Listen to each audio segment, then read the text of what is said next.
تبدل سبب الملک قائم مقام تبدل الذات. تبدل سبب الملک قائم مقام تبدل الذات. یہاں سے ہے ترجمہ لکھیے.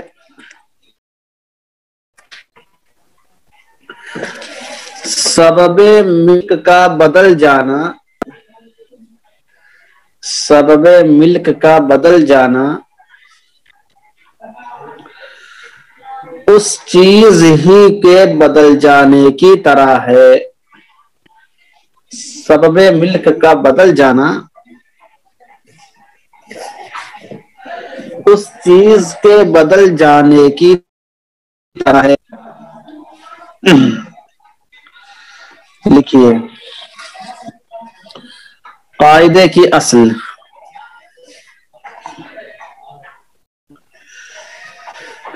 اس قاعدے کی اصل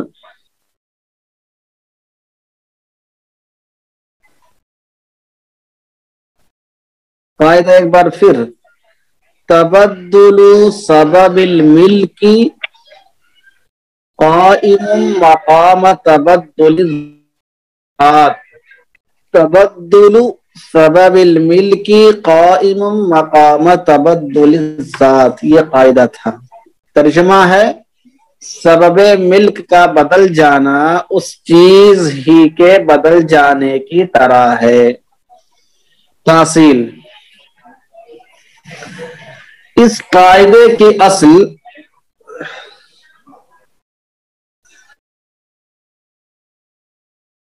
انہا والا لکھے، بلکہ حضرت بریرہ رضی اللہ تعالی عنہا کا وہ واقعہ ہے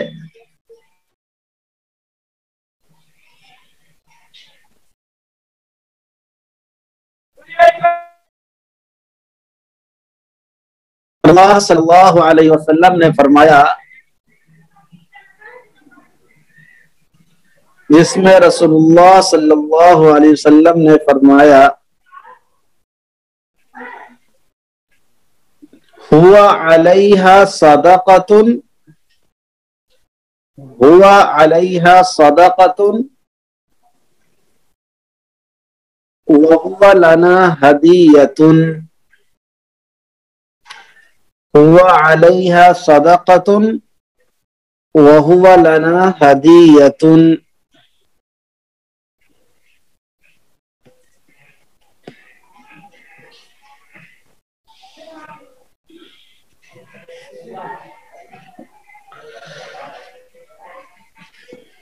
صحیح البخاری حدیث نمبر 1495، 1495.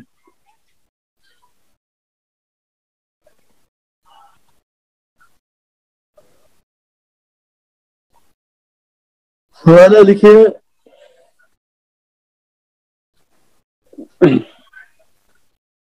المفصل فی القواعد الفقہیہ، المفصل فی القواعد الفقہیہ، صفحہ 543، صفحہ 543.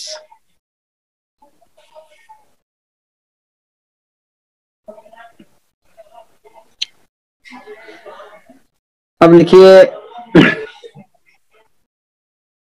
سبب الملک، سبب ملک سے مراد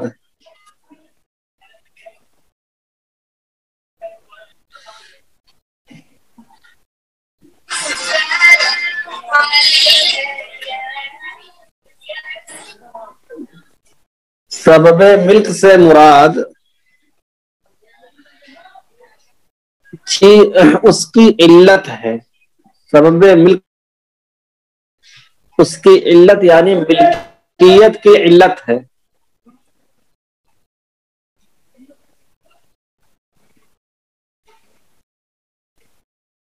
اور ذات سے مراد نفس شے ہے، اور ذات سے مراد نفس شے ہے.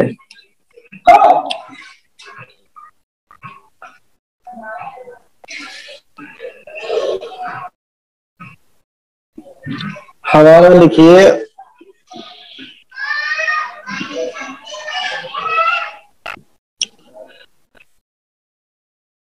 التطبیقات الفقہیہ، التطبیقات الفقہیہ لقاعدۃ تبدل سبب الملک قائم مقام تبدل الذات۔ التطبیقات الفقہیہ لقاعدۃ تبدل سبب الملک قائم مقام تبدل الذات، صفحہ نمبر 32، صفحہ نمبر 32۔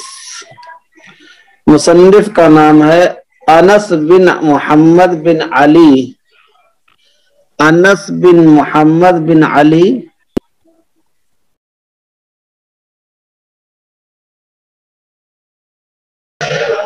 اب لکھیے قاعدے کی تشریح۔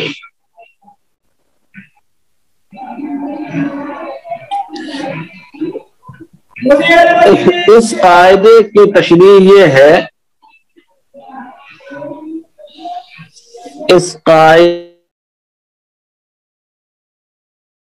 کہ اگر کسی چیز کی ملکیت کا سبب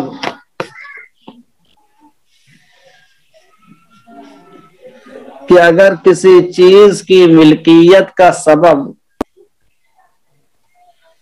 یعنی اس کی علت بدل جائے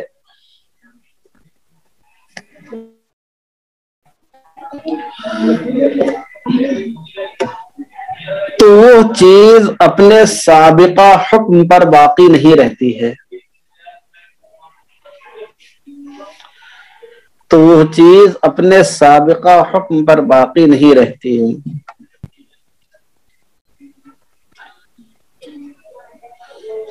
اس کی علت کا بدل جانا گویا خود اس چیز کا بدل جانا ہے، اس کی علت کا بدل جانا گویا خود اس چیز کا بدل جانا ہے۔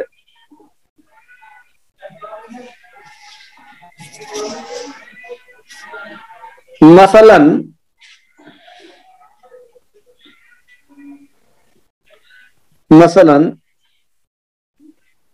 کسی نے اپنے دوست کو ایک گھڑی ہدیے میں دی، کسی نے اپنے دوست کو ایک گھڑی ہدیے میں دی،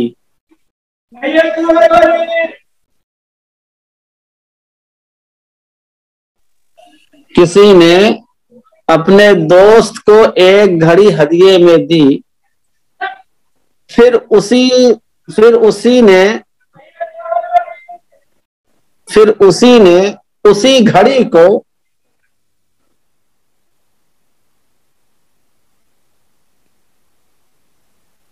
اسی گھڑی کو اپنے دوست سے خرید لیا، آج ہدیے میں دیا کل خرید لیا، یا صبح دیا شام کو خرید لیا، ایسا ہو سکتا ہے۔ پھر اسی نے اس گھڑی کو اپنے دوست سے خرید لیا، تو گویا اس نے دوسری گھڑی خریدی ہے، تو گویا اس نے دوسری گھڑی خریدی ہے۔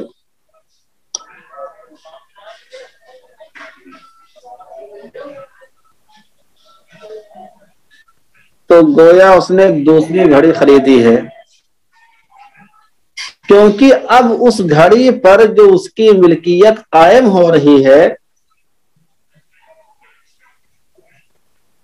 کیونکہ اب اس گھڑی پر جو اس کی ملکیت ہے اس کا سبب بدل گیا ہے،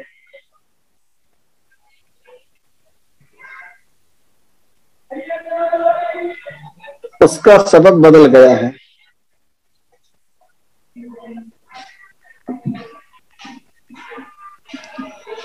گویا کی وہ چیز ہی بدل گئی ہے، تو گویا کی وہ چیز ہی بدل گئی ہے۔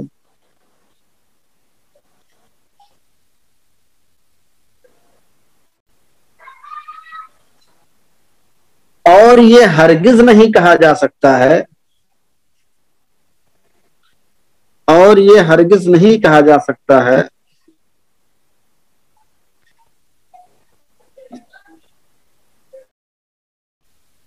کہ اس نے اپنے صدقے اپنے ہبہ سے رجوع کر لیا ہے،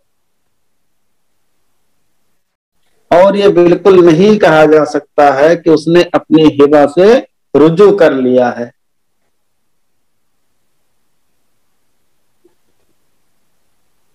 اگرچہ چیز وہی ہے، اگرچہ چیز وہی ہے اور لینے والا بھی وہی ہے، جس نے ہبہ کیا تھا وہی لے بھی رہا ہے اور سامان بھی وہی ہے، لیکن سبب مل بدل گیا ہے۔ یہ جو اس کی ملکیت آ رہی خریداری کی وجہ سے آ رہی ہے، واپس لینے کی وجہ سے نہیں آ رہی ہے، رجوع عن الہبہ کی وجہ سے نہیں آ رہی چیز، بلکہ خریداری کی بنا پر آ رہی ہے۔ تو سبب اور اس کا علت بدل گیا ہے، جو پہلے والی گھڑی تھی، سمجھ رہے؟ یہی مطلب ہے تبدل سبب الذات، تبدل سبب الملک قائم مقام تبدل الذات کا۔ اب یہ صاحب کیا کہہ رہے ہیں؟ الخراج بالزمان کے تحت یہ بات آئی تھی کہ اصل کے اندر جو زیادتی پیدا ہو اس کا مالک حقدار ہوگا۔ التوالد من المملوک کے برخلاف ہے جو کہ سبب ملک ہے۔ اس اشکال کا جواب مرحمت فرمائیں۔ سوال تو اس پلے نہیں پڑا، کیا کہنا چاہتے ہیں؟ الخروج بالزمان کے تحت یہ بات آئی تھی کہ اصل کے اندر جو زیادتی پیدا ہو اس کا مالک حقدار ہوگا۔ تو ٹھیک ہے، بات سمجھ آتی ہے۔ التوالد من المملوک کے برخلاف ہے، اچھا وہ بات اس کے برخلاف ہے جو کہ سبب ملک ہے، برخلاف نہیں ہے۔ آپ اس میں مزید غور کریں گے تو دو مطابق معلوم ہوگا، سمجھ رہے ہیں؟ بات سمجھ آئی؟ آپ غور کریے، اس میں بھی مالک کے لیے ہو رہا ہے، اس کے اندر بھی مالک ہی کے لیے ہو رہا ہے، البتہ اس کے اندر ایک ایسی چیز جس میں ایسا نفع ہے جو اس چیز سے پیدا نہیں ہوا ہے، اور یعنی اس سے وہ چیز خارج نہیں ہوئی ہے، لیکن اس کے ذریعے سے وہ چیز آ گئی، جیسے گھر کا کرایہ وغیرہ آیا تھا تو توالد میں مملوک نہیں ہے، تو وہ مملوک سے پیدا نہیں ہوا ہے بلکہ مملوک کے ذریعے وہ چیز حاصل ہوئی ہے، تو منفصل بھی ہے، تو وہ صرف زمان والے کو ملتا ہے، باقی جو اصل ہوگا وہ تو مالک ہوگا اسی کو ملے گا، جیسا جانور نے بچہ دے دیا ہو، جانور موٹا ہو گیا ہو وغیرہ وغیرہ، وہ تو اصل مالک ہی کو ملتا ہے، سمجھ رہے ہیں؟ اس کا حوالہ لکھیے المفصل فی القواعد الفقہیہ صفحہ 542، المفصل فی القواعد الفقہیہ صفحہ 542۔ تو یہ قاعدہ ہو گیا، قاعدے کا ترجمہ، قاعدے کی تاصیل اور سبب ملک اور ذات الشیء سے مراد اور اس کی تشریح ہو گئی۔ اب لکھیے اس کی مثالیں، اس کی مثالیں لکھیں۔ نمبر 1،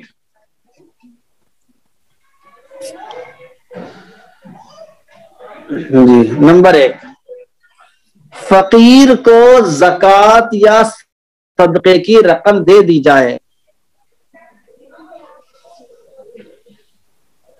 فقیر کو زکوٰۃ یا صدقے کی رقم دے دی جائے،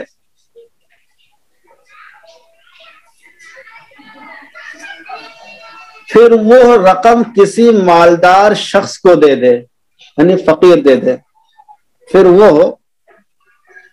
اس رقم کو کسی مالدار شخص کو دے دے،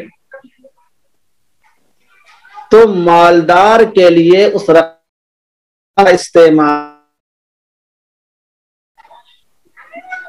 تو مالدار کے لیے اس رقم کا استعمال کرنا جائز ہوگا۔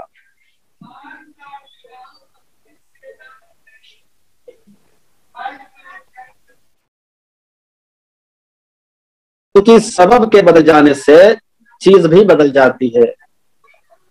تبدل سبب الملک قائم مقام تبدل الذات، تبدل سبب الملک قائم مقام تبدل الذات۔ مثال سمجھ میں آئی؟ یعنی آپ نے کسی فقیر کو زکوٰۃ کی رقم دے دی، اب زکوٰۃ کی رقم اس کے پاس تو آئی، زکوٰۃ کے طور پر آئی ہے، اب اس نے اٹھا کے کسی مدرسے کو دے دیا، کسی مسجد کو دے دیا، کسی مالدار آدمی کو دے دیا، کسی ہاشمی کو دے دیا، کسی محترم کو اٹھا کے دے دیا، تو اب یہ جو دے رہا ہے یہ زکوٰۃ کے طور پہ نہیں دے رہا ہے، بلکہ یہ دے رہا ہے ہدیے کے طور پر دے رہا ہے، یا ہبہ کے طور پر دے رہا ہے، یا تعاون کے طور پر دے رہا ہے، یا امداد کے طور پہ دے رہا ہے، یا سمجھ رہے ہیں کہ اسے صدقے کے طور پر دے رہا ہے، یا ثواب کی نیت سے دے رہا ہے، وغیرہ وغیرہ. تو اس تک تو پہنچی تھی وہ زکوٰۃ کے طور پر، اور آگے جو جا رہی زکوٰۃ کے طور پہ نہیں جا رہی ہے، بلکہ اس کا سبب یہاں پر بدل رہا ہے. تو تبدل سبب الملک، ملکیت کا سبب بدل جاتا ہے تو وہ چیز بھی بدل جاتی ہے، گویا کہ وہ زکوٰۃ ہے ہی نہیں. وہ بات سمجھ آئی؟ ابراہیم خلیل اللہ کو آج نیند بھی آ رہی تھوڑی سی. اچھا تو اونگ رہے ہو. نمبر 2، کسی محتاج کو زکوٰۃ کی رقم دے دی جائے، کسی محتاج کو زکوٰۃ کی رقم دے دی جائے،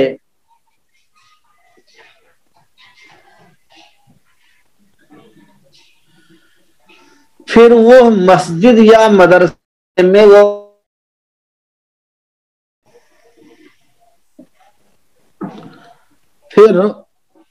وہ مسجد یا مدرسے کو وہ رقم دے دے، تو اس رقم کو تعمیرات وغیرہ میں لگانا بھی درست ہے. تو اس رقم کو تعمیرات وغیرہ میں لگانا بھی درست ہے. کسی محتاج کو زکوٰۃ کی رقم دے دی جائے، پھر وہ مسجد یا مدرسے کو رقم دے دے، تو اس رقم کو تعمیرات وغیرہ میں لگانا بھی درست ہے. تبدل سبب الملک تبدلی، اسی کو حیلہ تبلیغ بھی کہتے ہیں. حیلہ تبلیغ جو ہے اصل وہ اسی چیز سے نکلا ہوا ہے، سمجھ رہے ہیں؟ تبدل سبب الملک قائم مقام تبدل الذات. لکھیے، کسی نے اپنے قریبی رشتہ دار کو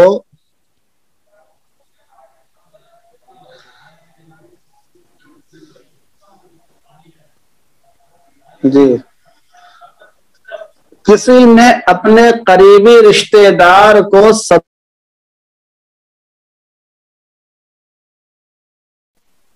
صدقہ واجبہ، کسی نے اپنے قریبی رشتہ دار کو صدقہ دیا، پھر کچھ دنوں کے بعد متصدق علیہ کا انتقال ہو، یعنی جس کو صدقہ دیا گیا تھا قریبی رشتہ دار کا انتقال ہو گیا، پھر کچھ دنوں کے بعد متصدق علیہ کا انتقال ہو گیا، اور وہی دیا ہوا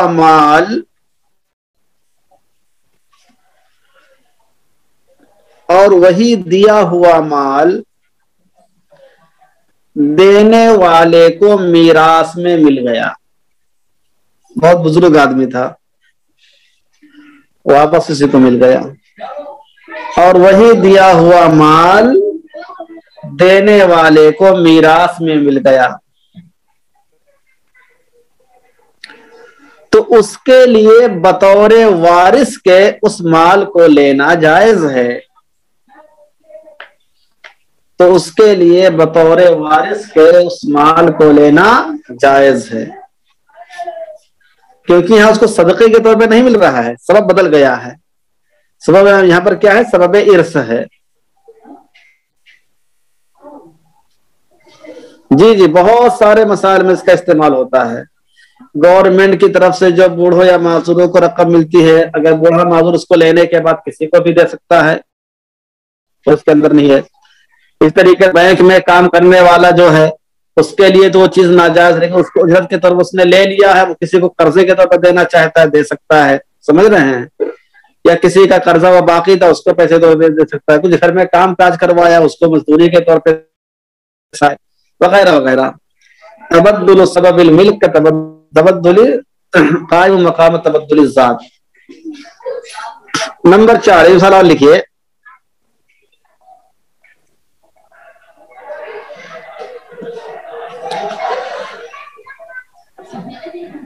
سودی رقم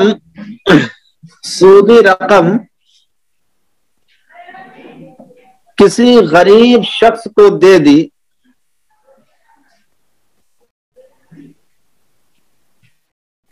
سودی رقم کسی غریب شخص کو دے دی اور وہ غریب شخص اس کا مقروض بھی ہے،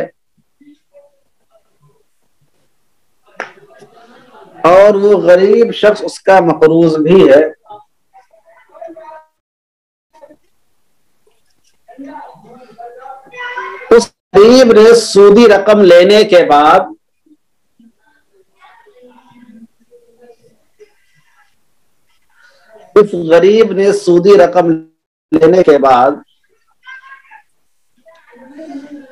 قرض کی ادائیگی کے لیے پھر اسی کو دے دیا، قرض کی ادائیگی کے لیے، جو کہ اسی کا مقروض تھا، وہ قرض کی ادائیگی کے لیے پھر اسی کو دے دیا، تو وہ پیسے لینا اس کے لیے جائز ہے۔ تو اس کو یہاں پر جو مل رہا ہے سود کے طور پہ نہیں مل رہا ہے، بلکہ کس طور پہ مل رہا ہے؟ قرضے کی ادائیگی کے طور پہ مل رہا ہے، سمجھ رہے ہیں؟ تبدل سبب الملک قائم مقام تبدل الذات۔ تو اس طرح کے بہت سے مسائل آپ کے سامنے آتے ہیں معاشرے میں جو اس قاعدے پر فٹ ہوتے ہیں، اور آپ اس کا حل آرام سے تلاش کر سکتے ہیں۔ نمبر 99، من استعجل الشیء قبل اوانه عوقب بحرمانه۔ من استعجل الشیء قبل اوانه عوقب بحرمانه، جو قبل از وقت کسی چیز کے حصول میں جلدی کرے گا، جو قبل از وقت کسی چیز کے حصول میں جلدی کرے گا، اس کو اس سے محروم کر دیا جاتا ہے، اس کو اس سے محروم کر دیا جاتا ہے۔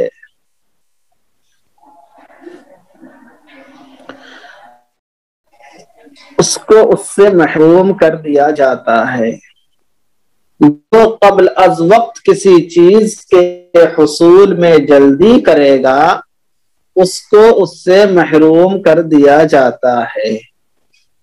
لکھیے تاصیل،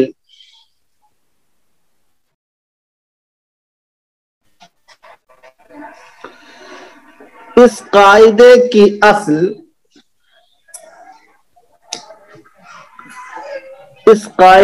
اصل حدیث مبارکہ لا يرث القاتل شيئا، لا يرث القاتل شيئا،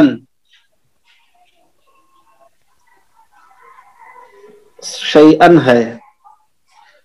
سنن ابی داود حدیث نمبر 4564، 4564،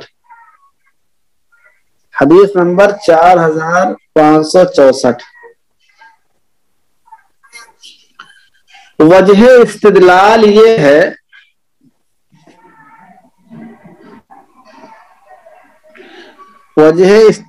یہ ہے کہ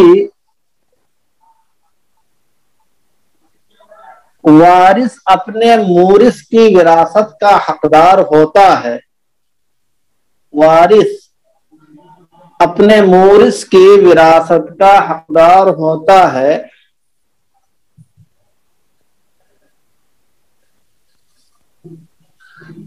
لیکن اگر کوئی شخص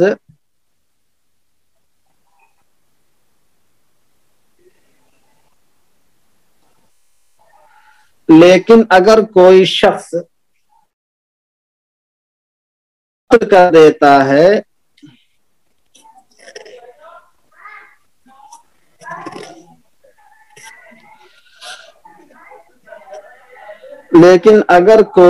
اپنے مورث کو قتل کر دیتا ہے تاکہ اس کی جائیداد اس کو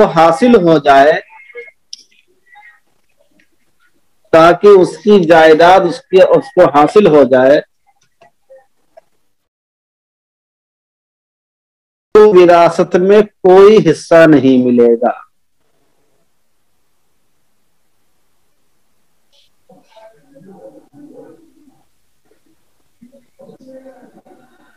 گویا میراث جو اس کو بعد میں حاصل ہوتی،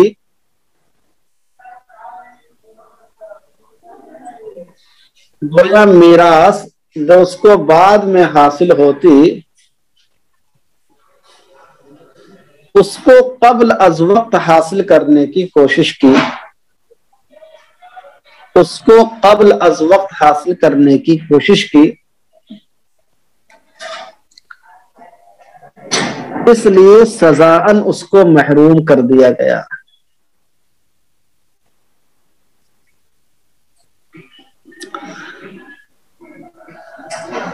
اور یہی مطلب ہے من استعجل الشیء قبل اوانہ عوقب بحرمانہ کا. اور یہی مطلب ہے من استعجل الشیء قبل اوانہ عوقب بحرمانہ کا. بات سمجھ میں آیا؟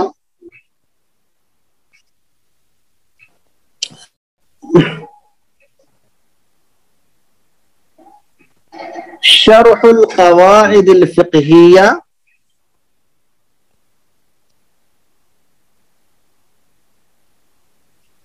للسعدی، یعنی قواعد الفقہیہ للسعدی کی شرح ہے.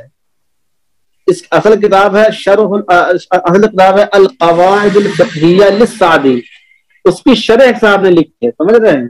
تو للسعدی کا تعلق شرح سے نہیں ہے، القواعد الفقہیہ سے ہے. مصنف کا نام دکھاتے ہیں ہم، شرح القواعد الفقہیہ للسعدی صفحہ 93. اب مصنف کا نام لکھیے، یعنی شرح کے مصنف کا نام دکھا رہا ہوں.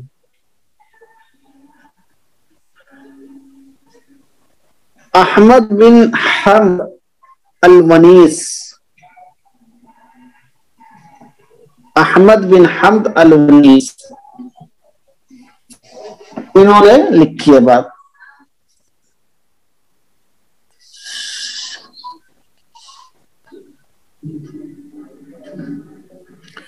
چلیے اب کیا ہے، تشریح ہو گئی. تشریح لکھیے. اس قاعدے کی تشریح یہ ہے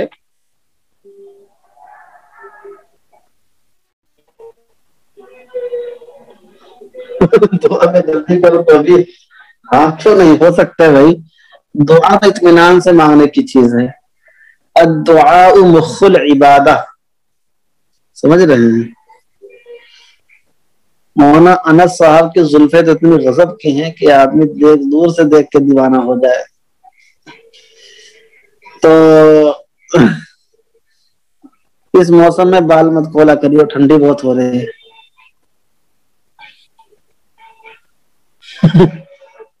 تو میں کیا کہہ رہا ہوں کہ تشریح لکھا رہا تھا. اچھا ابھی تشریح مت لکھیے، لکھیے قبل اوانہ کا مفہوم.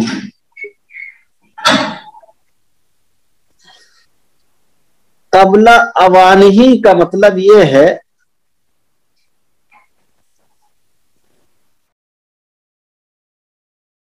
سبب ہے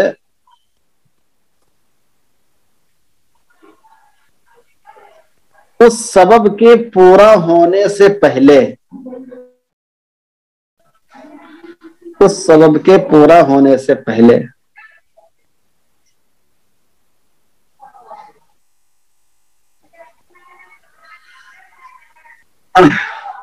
حوالہ لکھیے قواعد الفقہیہ صفحہ 471.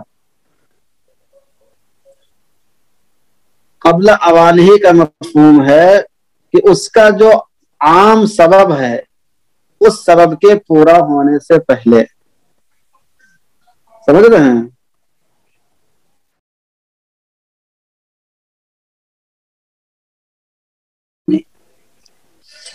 حوالہ لکھیے صاحب اس کا شرح القواعد الفقہیہ صفحہ 471. مفہوم لکھیے.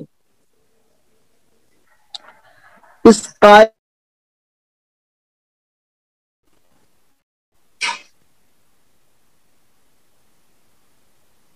471 صفحہ بتایا، 471۔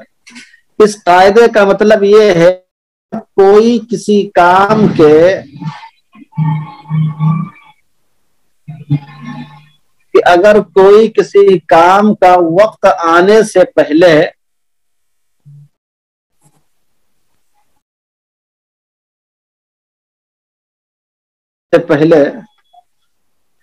اس کے حصول میں جلد بازی کرتا ہے،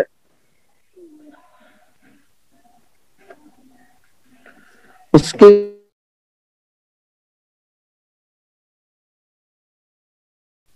تو سزاً اس کو اس چیز سے محروم کر دیا جاتا، تو سزاً اس کو اس چیز سے محروم کر دیا جاتا ہے۔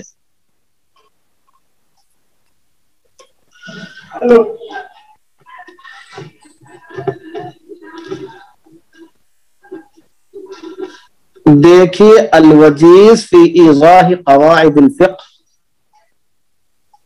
دیکھیے الوجیز فی شرح القواعد الفقہیہ ہے، عبد الکریم زیدان والی ہے۔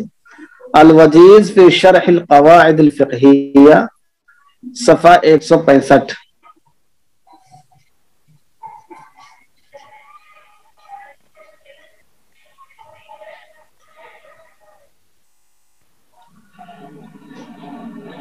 لکھیے اس قاعدے کی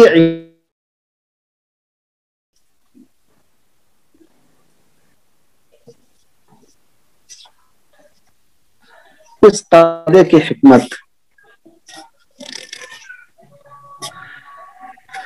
شیخ زرقا نے اس قاعدے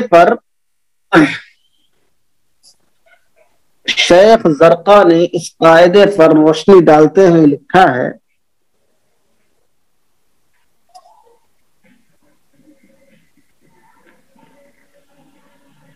شیخ زرقا نے اس قاعدے پر روشنی ڈالتے ہوئے لکھا ہے هذه القاعدة من باب السياسة الشرعية، هذه القاعدة من باب السياسة الشرعية في القمع وسد الذرائع، قمعی بڑا قاف اور عین سے، في القمع وسد الذرائع،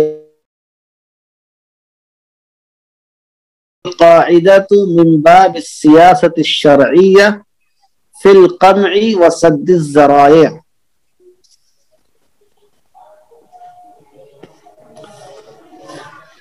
یعنی یہ قاعدہ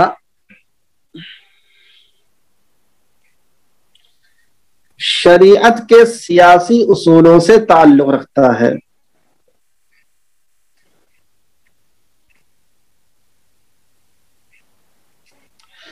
شریعت کے سیاسی اصولوں سے تعلق رکھتا ہے،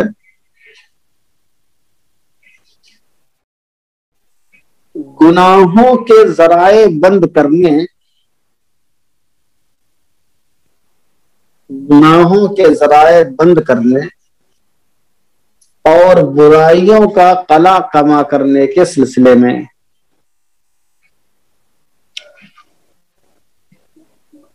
اور برائیوں کا قلع کما کرنے کے سلسلے میں۔ حوالہ لکھیے المدخل جلد 2 صفحہ 1، المدخل جلد 2 صفحہ 1020۔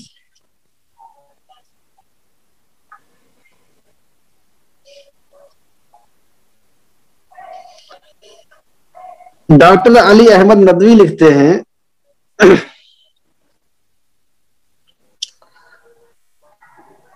1020 صفحہ نمبر، ڈاکٹر علی احمد ندوی لکھتے ہیں وحکمت مشروعیتها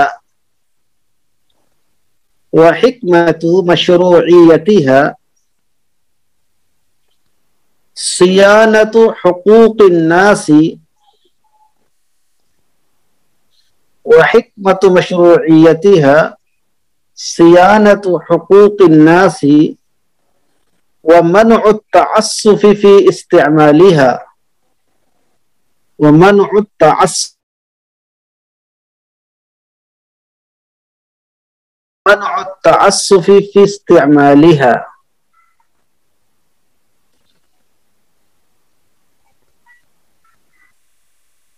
یعنی اس قاعدے کے بنانے کی حکمت یہ ہے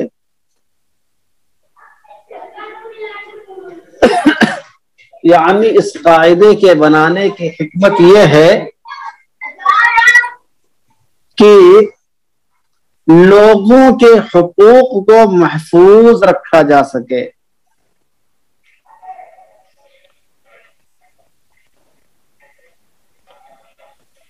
لوگوں کے حقوق کو محفوظ رکھا جا سکے اور حقوق کے استعمال میں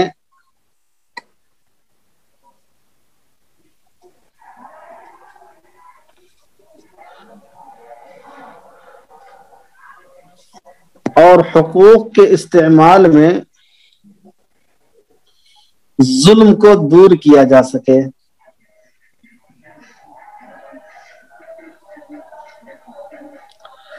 القواعد الفقہیہ للندوی صفحہ 420، القواعد الفقہیہ للندوی صفحہ 420۔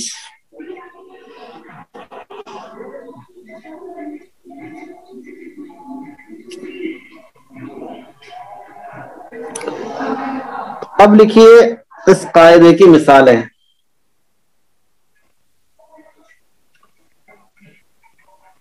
قاعدے کی مثالیں لکھیے۔ نمبر 1،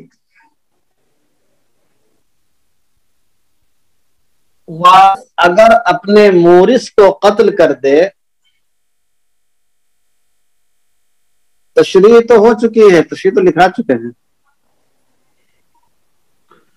نمبر 1، وارث اگر اپنے مورث کو قتل کر دے تو وراثت سے محروم ہو جائے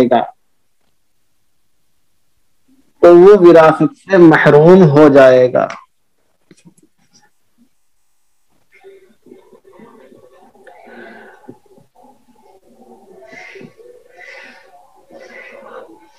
کیونکہ اس نے قبل از وقت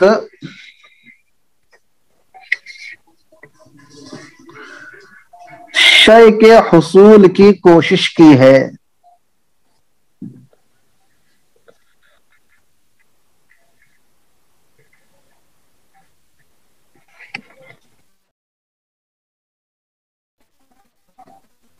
اور قاعدہ ہے من استعجل الشیء قبل اوانہ عوقب بحرمانہ۔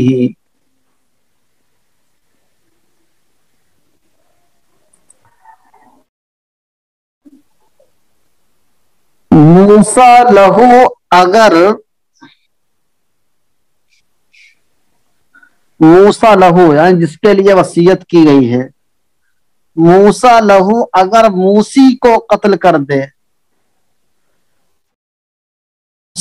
اگر موسی کو قتل کر دے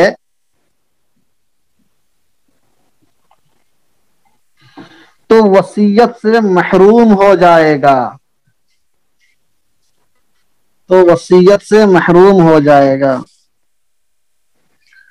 من استعجل الشیء قبل اوانہ عوقب بحرمانہ۔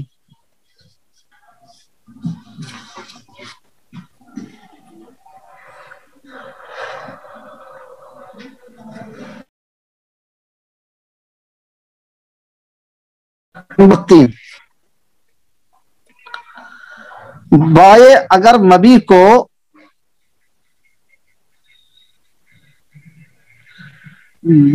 اگر مبی کو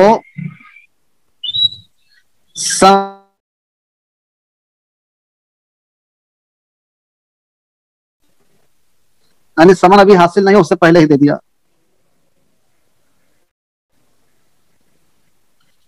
تو دوبارہ سے محروم ہو جائے گا، یعنی اب وہ کہے کہ لاؤ دوبارہ رکھ لیں تو نہیں، جس کو اختیار ہوگا اس کا۔ الساقط لا يعود کے اندر بھی یہ بات آ چکی ہے،